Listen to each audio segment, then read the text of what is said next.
Hey boss, welcome back to my channel, and for today's video I will show you how I make this soup. This is a very healthy, very easy and very simple soup, perfect for Ramadan.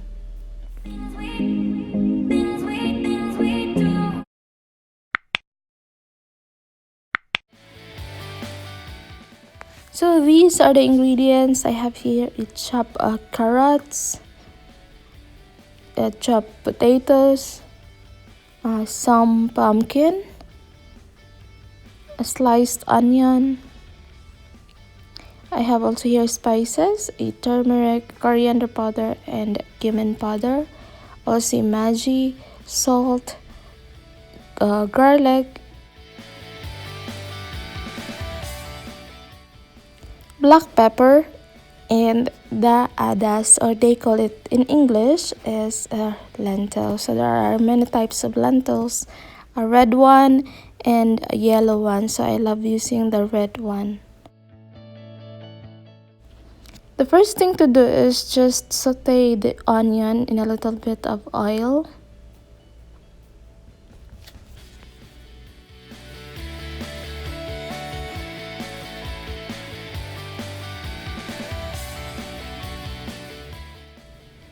Once it's soft, then I will add the garlic and the rest of the spices.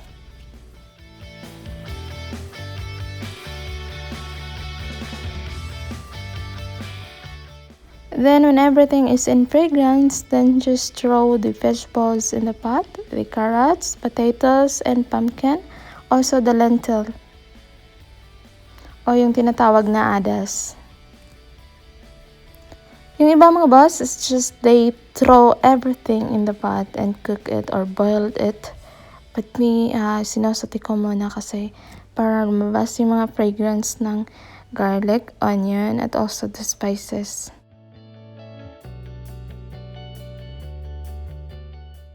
Then add water and cook it until it's soft.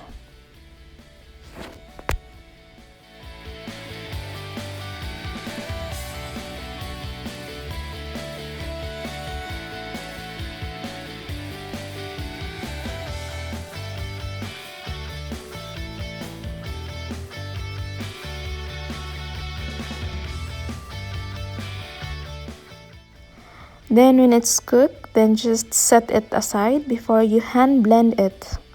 Or you can use also food processor kung wala kayo. Pero just make sure that you will cool it down para hindi masira yung food processor niyo.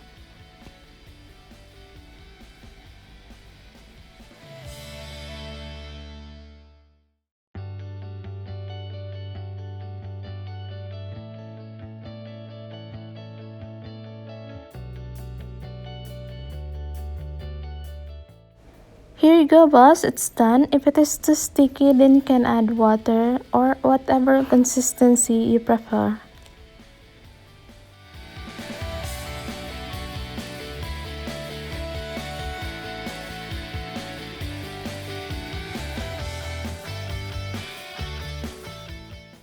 And voila, it's done.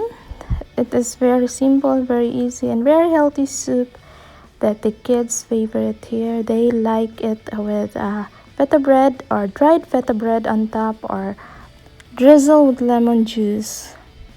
Shukran jazilan. Thank you very much for watching.